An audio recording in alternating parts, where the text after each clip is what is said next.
the exact purpose of school? Well, according to Texas Association of School Boards, it states that it exists for developing a productive workforce, creating an informed citizenry, and providing for social mobility. Has the school completed these goals? Last time I remember, we had a school lockdown due to COVID-19 and transitioned into virtual learning where there was little to no connection between peers and teachers. Don't get me wrong, school has definitely been an experience, but it can always be better. But there were times where teachers and students like myself were frustrated and stressed because of the school regulations and restrictions.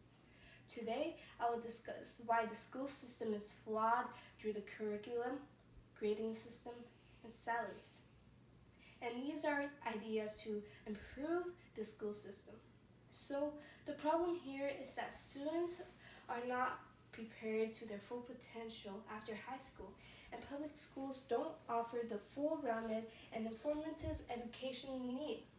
Throughout elementary and high school, students are unmotivated to learn. There are even dropouts in which it is increasingly difficult to continue with a career. According to the National Center for Education Statistics, in 2019, there were 2.0 million status dropouts between the ages of 16 and 24. That's a lot, and I believe it's because the school is not flexible and restrictive on their academics.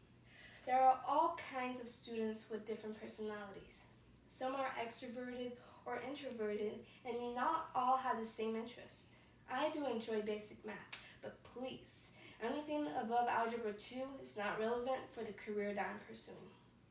There are also hardworking teachers in the education system field, and not only are they working endlessly with the lessons that are imputed by the school board, it could be quite stressful working with children and moody teenagers. In the periodical Teaching Pre-K to 8, it claims teachers are our last buffer against injustices to children and will certainly lose if the focus of the country does not change.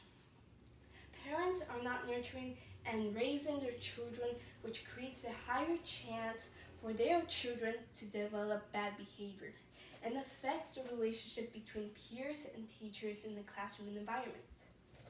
What are the factors to this? The causes of these problems are the grading system and teaching a relevant curriculum. The grading system is based on letters, and it is not beneficial for students. It creates a form of validation to students and even a fixed mindset. According to an article, Scientific Reports, it states that a fixed intelligence theory makes one vulnerable to resorting to self-protective mechanisms such as self-handicapping, while growth and intelligence mindset can serve as a protective factor for self-handicapping. So the education we learn does really not exactly elevate our learning skills for life, rather validate our worth through the letter grade system. I also believe that the curriculum contributes to this problem as well. It is truly close to finding what things works best for students. According to the class survey, 3 strongly agree and 8 of you agree that students are not learning to their full potential. So, what's the solution? The school boards should organize their curricular not an exact formula, rather make it more flexible according to the students' needs, rather than forcing subjects that are not of high interest or essential for life. What is the point of stressing out so much? We students should learn how to use technology to our advantage, have options for culinary classes, learn to use stocks, and not just take half a semester of economics. There's so much that students can learn instead of taking regulatory classes that don't give much benefit to our lives and careers.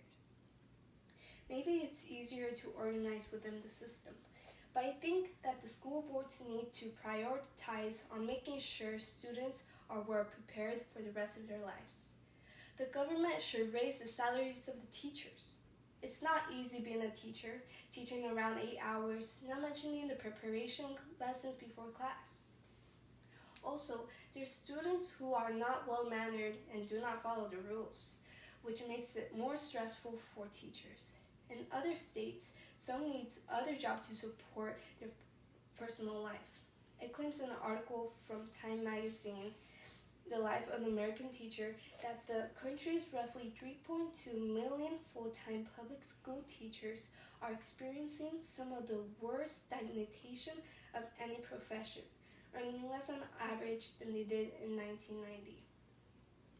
To conclude, all teachers are different and unique and should not be limited to learning just for qualification, rather to make them feel confident to ace the rest of their lives.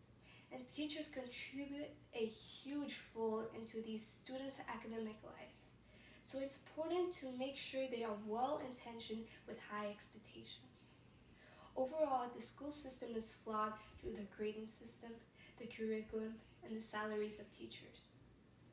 For the audience, I ask of you to never stop learning and seek for resources. If you have that fixed mindset during school, don't limit your curiosity and seek for resources. Also, if you have children, make sure to be involved in the school by attending events and establishing communication with your child's teacher. Like how Albert Einstein once said, intellectual growth should commerce at birth and cease only at death. Thank you.